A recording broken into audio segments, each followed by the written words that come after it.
Hi everyone. ఎంతకాలం stock market basics మాత్రమే నేర్చుకుంటూ ఉంటారు? ROE, ROCE, price to earnings, debt to equity ఇలాంటి పాయింట్స్ అన్నీ కూడా స్టాక్ మార్కెట్ బేసిక్స్ మాత్రమే. మీరు ఎన్ని వీడియోస్ చూసినా కూడా ROE greater than 15%, ROCE greater than 20%, price to earnings less than 30, debt to equity less than 1 ఇలా ఉంటేనే స్టాక్స్ సెలెక్ట్ చేసుకోవాలి అని చాలా వీడియోస్ లో చూసుంటారు. కానీ నేను నా లాస్ట్ వీడియోలో బిగ్ ఇన్వెస్టర్స్ సీక్రెట్స్ గురించి చెప్పాను. అందులో విజయ్ కేడియా పోర్ట్ఫోలియో, డాలీ ఖన్నా, పొరింజు వెలియార్ ఇలాంటి వాళ్ళ పోర్ట్ఫోలియోలో ఉన్న స్టాక్స్ ని గనక అబ్జర్వ్ చేస్తే చాలా వరకు స్టాక్స్ కి ఆర్ఓఈ బాలేదు, ఆర్ఓసిఈ బాలేదు, ప్రైస్ టు ఎర్నింగ్స్ నెగిటివ్ లో ఉంటుంది, debt to equity greater than 1 ఉంటుంది. మరి ఇక్కడ ఇలాంటి బిగ్ ఇన్వెస్టర్స్ కి ఇలాంటి స్టాక్ మార్కెట్ బేసిక్స్ తెలియవా? వీళ్ళందరికీ స్టాక్ మార్కెట్ లో 30 సంవత్సరాల కంటే ఎక్కువ హిస్టరీ ఉంది. కొన్ని వేల లక్షల రూపాయలతో స్టార్ట్ అయ్యి వందల వేల కోట్ల రూపాయలు సంపాదించారు. ఈ రోజు వాళ్ళ పోర్ట్ఫోలియోలో స్టాక్స్ అబ్జర్వ్ చేస్తే చాలా వరకు మనం నేర్చుకున్న బేసిక్స్ ఏవి కూడా అందులో పనిచేయవు. అందుకనే ఈ బేసిక్స్ నుంచి మీరు ఖచ్చితంగా అప్డేట్ అవ్వాలి. సో ఇవాళ వీడియోలో అసలు బిగ్ ఇన్వెస్టర్స్ ఎలాంటి పాయింట్స్ చూస్తారు అని తెలుసుకోవడానికి 4 ఇంపార్టెంట్ పాయింట్స్ ని నేర్చుకుందాం.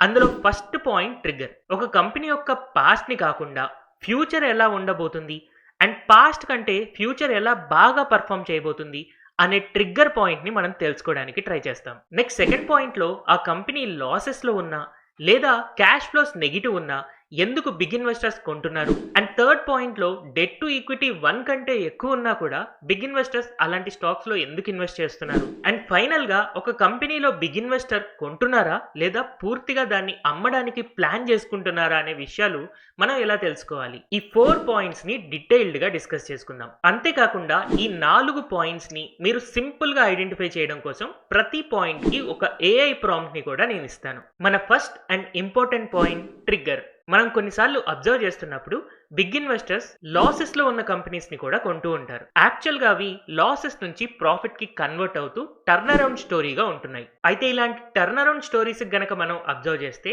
బ్యాక్గ్రౌండ్ లో ఏ పాస్ట్ నెంబర్ కూడా బాగోదు. ROE, ROCE, price to earnings ఇలాంటి రేషియోస్ అన్ని ఖచ్చితంగా బ్యాడ్ గా ఉంటాయి. సో ఇక్కడ క్వశ్చన్ ఏంటంటే మరి ఇలాంటి టర్న్ అరౌండ్ కంపెనీస్ లో పెద్ద పెద్ద ఇన్వెస్టర్లు ఏం చూస్తున్నారు? దానికి సింపుల్ ఆన్సర్ ఖచ్చితంగా వీళ్ళు పాస్ట్ నెంబర్స్ అయితే చూడట్లేదు. వీళ్ళేదో డిఫరెంట్ గా ఒక చేంజ్ ని అబ్జర్వ్ చేస్తున్నారు. ఆ చేంజే మన ట్రిగ్గర్. ఆ బిజినెస్ ని లాసెస్ నుంచి ప్రాఫిట్స్ కన్వర్ట్ చేయడానికి ఏదో ఒక ట్రిగ్గర్ అనేది యాక్ట్ అవబోతుంది. ఒక కంపెనీకి ఏమైనా న్యూ మేనేజ్మెంట్ వచ్చిందా? ఓల్డ్ మేనేజ్మెంట్ చేయలేని పనులు వీళ్ళేమైనా స్పెషల్ గా చేయగలుగుతున్నారా? అలాంటప్పుడు అదొక ట్రిగ్గర్ అవుతుంది. లేదా ఒక కంపెనీ న్యూ ప్లాంట్ పెట్టడం, లేదా కొత్త ప్రొడక్ట్స్ ని లాంచ్ చేయడం, లేదా R&D వల్ల ఒక కొత్త ప్రొడక్ట్ ని డిజైన్ చేయడం, లేదా కొత్త మార్కెట్స్ ని ఎక్స్ప్లోర్ చేయడం ఇలాంటివి ఏవైనా చేస్తున్నప్పుడు కూడా ఒక కంపెనీకి కొత్త ట్రిగ్గర్ దొరుకుతుంది. అండ్ కంపెనీకి దాని యొక్క ప్రాఫిట్స్ పెరుగుతూ డెట్ ని గనక తొందరగా క్లియర్ చేసుకుంటున్నా ఒక ట్రిగ్గర్ దొరుకుతుంది. లేదా ఒక సెక్టార్ లో గవర్నమెంట్ PLI స్కీమ్స్ వస్తున్నా, ఏదైనా బిజినెస్ పరంగా పుష్ ఉంటున్నా దానివల్ల కూడా ఒక కంపెనీకి ట్రిగ్గర్ దొరుకుతుంది. ఇలాంటి ట్రిగ్గర్స్ ని మనం AI ద్వారా ఎలా ఫైండ్ అవుట్ చేయాలి అనేది ఒక చిన్న ఎగ్జాంపుల్ చూద్దాం. దీనికోసం నేను trendline.com లో సూపర్ స్టార్స్ దగ్గరికి వెళ్ళినప్పుడు విజయ్ కేడియా యొక్క పోర్ట్ఫోలియోలో రీసెంట్ గా తను ఎయిమ్కో ఎలికాన్ అనే కంపెనీ యొక్క షేర్ ని కొనడం నేను అబ్జర్వ్ చేశాను. సో ఈ ఎయిమ్కో ఎలికాన్ లో రీసెంట్ క్వార్టర్ లోనే తనకి 1.5% దాకా వెయిటేజ్ అనేది పెరుగుతూ ఉంది. సో ఒకవేళ ఈ కంపెనీని గనక అనాలిసిస్ చేయాలి అని అనుకుంటే screener.in కి వెళ్ళి ఈ ఎయిమ్కో ఎలికాన్ యొక్క షేర్ ని ఓపెన్ చేయండి. వన్స్ మనకి ఇలా ఓపెన్ అయిన తర్వాత ఈ పేజ్ లో ఉన్న డేటా మొత్తం మనం డౌన్లోడ్ చేసుకోవాలి అని అనుకుంటే ఇక్కడ ఎక్స్పోర్ట్ టు ఎక్సెల్ అని ఉంటుంది. దీని మీద కనుక మనం క్లిక్ చేస్తే మనకు ఒక ఎక్సెల్ ఫైల్ డౌన్లోడ్ అవుతుంది. సో వన్స్ మనకు కావాల్సిన ఎక్సెల్ ఫైల్ డౌన్లోడ్ అయిన తర్వాత ఈ కంపెనీ యొక్క annual reports, conference calls, credit report ratings ఏ ఉంటే అవి మనం డౌన్లోడ్ చేసుకోవచ్చు. దీనికోసం మనం screener.in లో ఇక్కడ పైన కనపడుతున్న డాక్యుమెంట్స్ మీద గనక మనం క్లిక్ చేస్తే ఈ పేజ్ లో లాస్ట్ లో మనకి యాన్యువల్ రిపోర్ట్స్ కనపడతాయి. ఈ యాన్యువల్ రిపోర్ట్స్ ని అండ్ రీసెంట్ గా ఉన్న కాన్ కాల్స్ ని మనం డౌన్లోడ్ చేసుకోవాలి. సో నేను ఒక్కొక్క ఇయర్ యొక్క యాన్యువల్ రిపోర్ట్ ఓపెన్ చేసి వాటిని డౌన్లోడ్ చేస్తున్నాను. వన్స్ నాకు కావాల్సిన ఫైల్స్ అన్ని డౌన్లోడ్ అయిన తర్వాత రెగ్యులర్ గా నేను ఏదైతే AI ని యూజ్ చేస్తున్నానో ఆ AI ప్లాట్ఫామ్ జెమినీ అవ్వచ్చు, ChatGPT అవ్వచ్చు, క్లౌడ్ అవ్వచ్చు, ఆ ప్లాట్ఫామ్ లో మనం ఆ యాన్యువల్ రిపోర్ట్స్ ని అండ్ అలాగే స్క్రీనర్ నుంచి డౌన్లోడ్ చేసిన ఎక్సెల్ ఫైల్ ని ఫస్ట్ ఇంపోర్ట్ చేయాలి.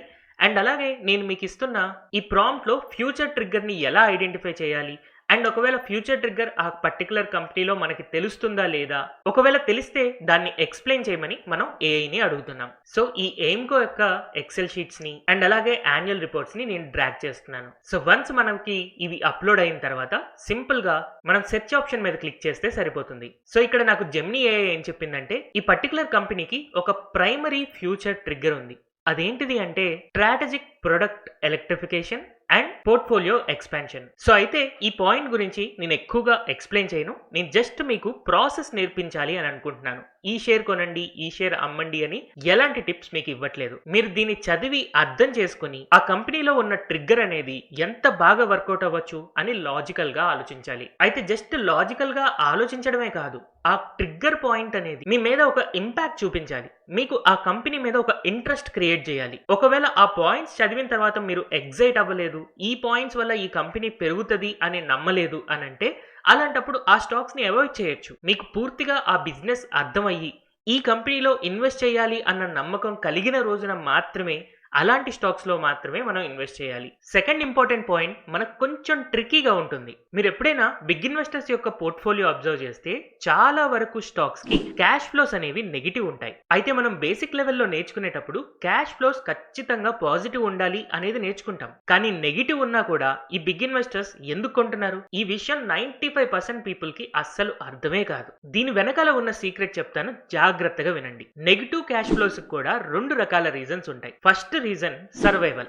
ఎప్పుడైతే ఒక కంపెనీ అనేది బిజినెస్ సరిగ్గా చేయక సేల్స్ తగ్గిపోతూ వాళ్ళు ప్రొడక్ట్స్ అమ్మినా కూడా రిసీవబుల్స్ టైంకి రాకపోతే ఇన్వెంటరీస్ పెరిగిపోతూ ఉంటే అలాంటప్పుడు కంపెనీ నుంచి క్యాష్ బయటికి వెళ్తుందే కానీ లోపలికి రాదు. ఇలాంటి సిట్యుయేషన్ లో గనక ఉంటే కంపెనీ అనేది సర్వైవల్ కోసం కష్టపడుతుంది. రేపటి రోజున ఆ బిజినెస్ ఉండొచ్చు లేదా మాయమైపోవచ్చు. వెరస్ సెకండ్ రీజన్, ఒక కంపెనీ యొక్క గ్రోత్ కోసం కూడా నెగిటివ్ క్యాష్ ఫ్లోస్ రావచ్చు. అంటే ఒక కంపెనీ ఇప్పుడు గ్రోత్ లో ఉంది, పాస్ట్ లో ఉన్న బిజినెస్ కంటే కూడా ఫ్యూచర్ లో ఎక్కువ బిజినెస్ ని ఎక్స్పెక్ట్ చేస్తుంది. అందుకోసమని కొత్త క్యాపెక్స్ పెడుతుంది, కొత్త ప్లాంట్స్ కన్స్ట్రక్ట్ చేస్తుంది, కొత్త ఎక్విప్మెంట్ కొంటుంది, దీనివల్ల ఎక్కువ ఖర్చులు పెడుతూ ఉంటుంది. ఇలాంటప్పుడు కూడా క్యాష్ అనేది కంపెనీ నుంచి బయటికి వెళ్తుంది. కాకపోతే రేపటి రోజున ఆ కంపెనీ ఎక్కువ సేల్స్ చేయడం వల్ల ఈవెన్ దో ఈ రోజున నెగిటివ్ క్యాష్ ఫ్లోస్ ఉన్న ఫ్యూచర్ లో పాజిటివ్ క్యాష్ ఫ్లోస్ జనరేట్ చేయడానికి చాలా ఎక్కువ ఆపర్చునిటీస్ కనబడతాయి. సో ఈ బిగ్ ఇన్వెస్టర్స్ విజయ్ కేడి అవ్వచ్చు, రాకేష్ జుంజన్వాలా అవ్వచ్చు, డాలీ ఖన్నా అవ్వచ్చు,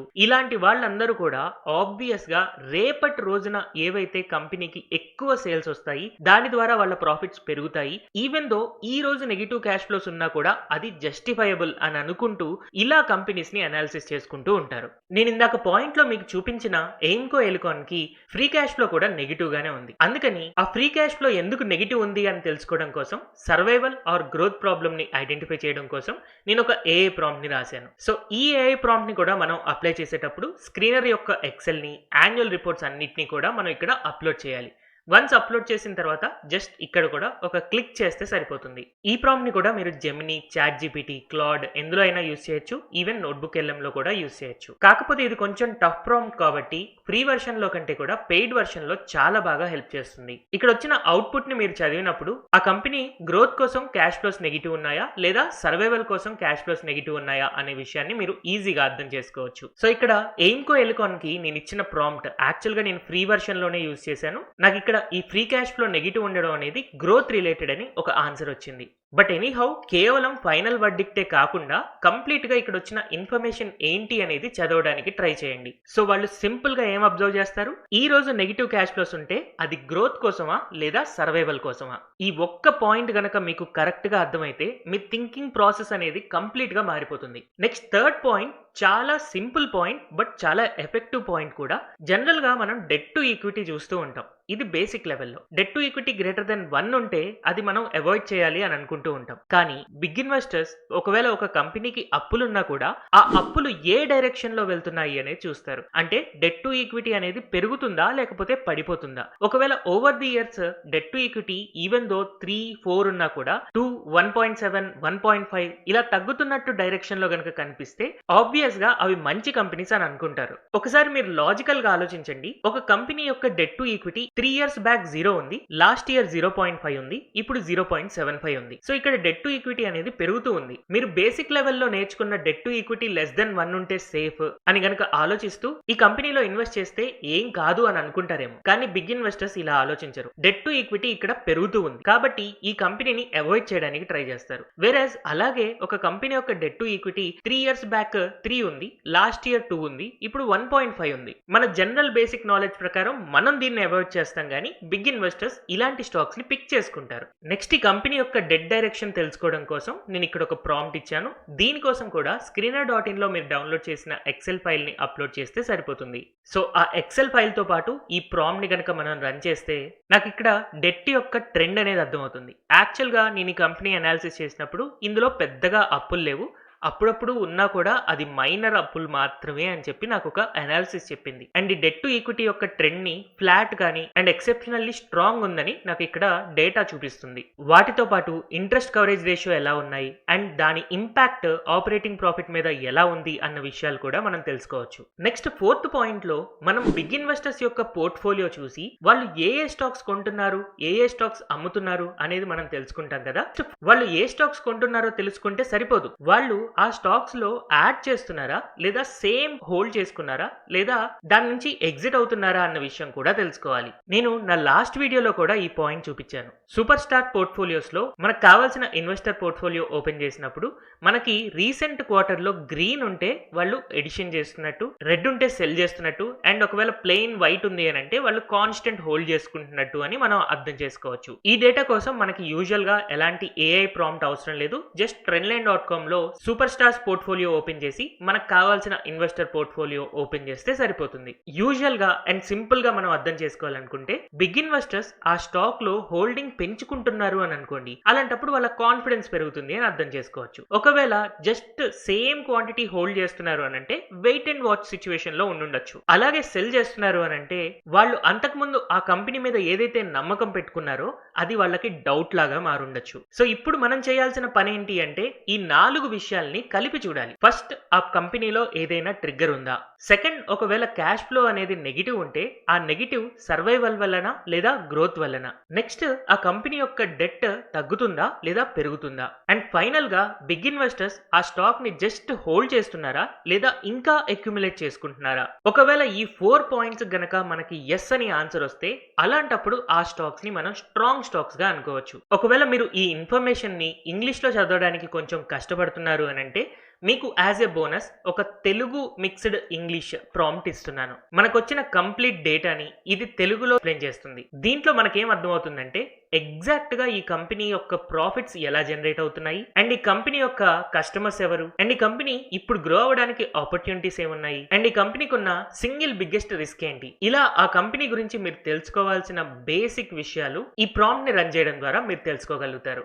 అయితే ఈ వీడియోలో ఇప్పుడు మీకు చాలా ఇంపార్టెంట్ పాయింట్ చెప్పాలి. ఇది గనక నేను చెప్పకపోయినా లేదా మీరు తెలుసుకోకపోయినా ఈ వీడియో వల్ల మీకు ఎలాంటి యూజ్ ఉండదు. ఈ వీడియోలో మనం డిస్కస్ చేసుకున్న type of stocks, turn around కానీ, నెగిటివ్ క్యాష్ ఫ్లోస్ కానీ, డెట్ టు ఈక్విటీ డైరెక్షన్స్ కానీ, అండ్ అలాగే ఎస్పెషల్లీ ఈ పెద్ద ఇన్వెస్టర్లు పెట్టే స్టాక్స్ కానీ చాలా చాలా రిస్క్ తో కూడుకొని ఉంటాయి. ఇదేం నేను చాలా సాఫ్ట్ గా చెప్పట్లేదు, మీకు క్లియర్ గా చెప్తున్నాను. అయితే మనకు తెలిసిన ఈ బిగ్ ఇన్వెస్టర్స్ అందరూ విజయ్ కేడియా, డాలీ కన్నా, రాకేష్ జుంజున్వాలా ఇలాంటి వాళ్ళందరూ కూడా హై రిస్క్ తీసుకోవడానికి రెడీగా ఉన్నారు. ఒకవేళ వాళ్ళ స్టాక్స్ 50%, 80% పడిపోయినా కూడా ఆ స్టాక్ ని 5 ఇయర్స్, 7 ఇయర్స్, 10 ఇయర్స్ హోల్డ్ చేయడానికి కమిట్మెంట్ తో ఉన్నారు. అండ్ వీళ్ళు స్టాక్స్ ని సెలెక్ట్ చేసుకునేటప్పుడు వీళ్ళకంటూ ఒక రీసెర్చ్ టీమ్ ఉంటుంది అండ్ వీళ్ళకి చాలా కాంటాక్ట్స్ ఉన్నాయి, మనకంటే ఎక్కువ యాక్సెస్ ఉంటుంది. ప్రెసెంట్ మీరు కానీ నేను కానీ ఉన్న స్టేజ్ లో ఇలాంటి ప్రివిలేజ్ మనకి లేదు. సో అందుకనే ఈ రూల్ ని జాగ్రత్తగా గుర్తుపెట్టుకోండి. బిగ్ ఇన్వెస్టర్ కొంటున్నారు అని చెప్పి మనం కూడా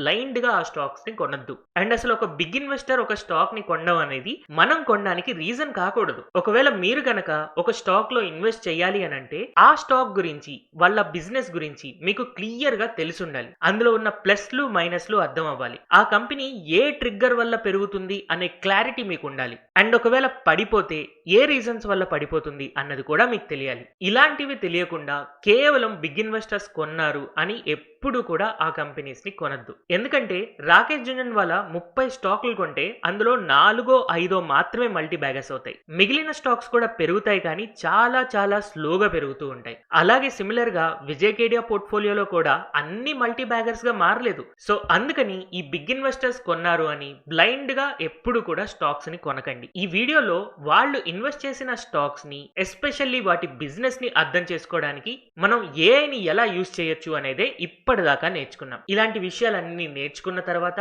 ఆ బిజినెస్ మనకి పూర్తిగా అర్థమైన తర్వాత మాత్రమే ఇన్వెస్ట్ చేయాలి. ఈ వీడియో ద్వారా నేను ఎలాంటి స్టాక్ ని కొనమని లేదా అమ్మమని సజెస్ట్ చేయట్లేదు. కేవలం మీకు ఒక ఎడ్యుకేషనల్ ప్రాసెస్ ని నేర్పిస్తున్నాను. ఈ రోజు మనం నేర్చుకున్నది మన సిరీస్ లో third video. First and second video చూసిన తర్వాత ఈ వీడియో గనక మీరు చూసుంటే చాలా బాగా అర్థమయ్యేది. ఒకవేళ మీరు గనక చూడకపోతే ఆ first and second video links నేను కింద కమెంట్ సెక్షన్ లో ఉంచుతాను. అండ్ అలాగే ఈ ఏఐ ప్రాంప్ట్స్ పైన డిస్క్రిప్షన్ సెక్షన్ లో ఉంటాయి. మీకు ఏమైనా డౌట్స్ ఉంటే కింద కమెంట్ సెక్షన్ లో అడగచ్చు. అండ్ ఈ వీడియో మీకు హెల్ప్ఫుల్ గా అనిపిస్తే don't forget to like, share and subscribe to Telugu stock channel. Thank you everyone for watching this video.